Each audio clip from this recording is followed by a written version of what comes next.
rebelliousness against the conventional or the conservative. And so certainly I share that with my characters.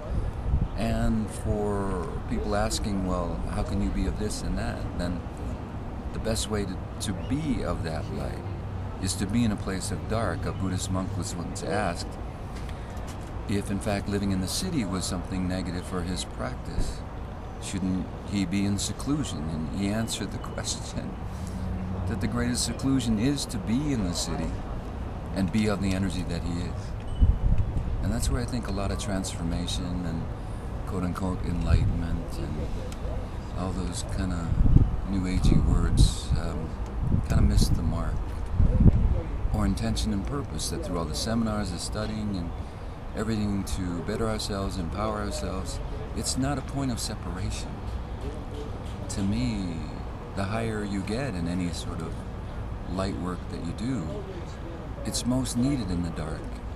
It's not a separation point. It should be an empowering point to go right back into where it's needed most and not get into these arbitrary kind of energy that I've seen in a lot of yoga classes. It's who's been in there longer. There's a spiritual materialism, spiritual sort of separation in the name of light. I mean, that's like killing in the name of God. You know, it just doesn't make much sense.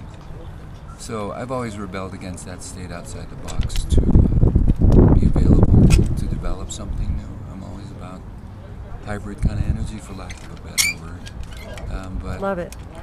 bringing energies together that have never been together. Right. Seems like that's where we're all at right now. You know, there's such a harmonious convergence. Mm-hmm. Here we are in Sedona and we say that, right. But it's true. You know, look at the people that I've met through you in the past couple of days that just seem to attract the most high conscious people that all seem to be on the same path towards opening up the light, because it seems that the darkness has had its day and age, and something most definitely is happening now. And you know, you're a prime example. I mean, you know. Well, I appreciate that.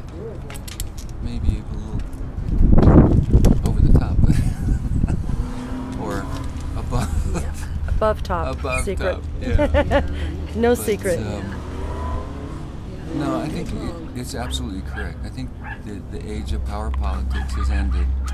And for those still playing that game, they're not aware that it's over. So we're kind of watching children go through the motions.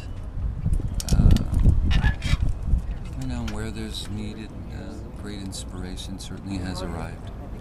And I think what's important is that we not get focused on individuals as we have throughout history. We tend to make people out to be heroes. We make them God figures. We make them gurus. And we've been disappointed almost every time, bar none, at least I can tell, in the last 30 years of seeking out consciousness. So I would say don't get focused on the figures, people, of who you believe is going to save you or who's making... Step back. Add yourself into the equation. See how much you can personally do to help be part of the change. And not depend on another person. When we talk about transformation, I think one of the greatest things we can get is our spiritual independence and interdependence without identifying a person as the leader or the person who is the complete inspiration. We should all be inspiring each other. And as far as that goes, in terms of the experiment, it's much harder to have a whole movement wiped out if there is no leader. The leaderless group, everyone is a leader. They would have to take us all out.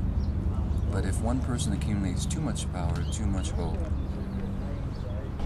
they take him out, then it's all gone. I mean, it's always been the same. I don't know what we're missing here in this picture, but certainly I'm glad to see a figure of change appear. But I would caution everybody to use the inspiration to grow personally that much more. Okay. I have a feeling too that a lot of people who have been disillusioned with leaders are sort of backing up into each other right now from all different kinds of groups. And I think that energy is most interesting to me right now, to see such a wide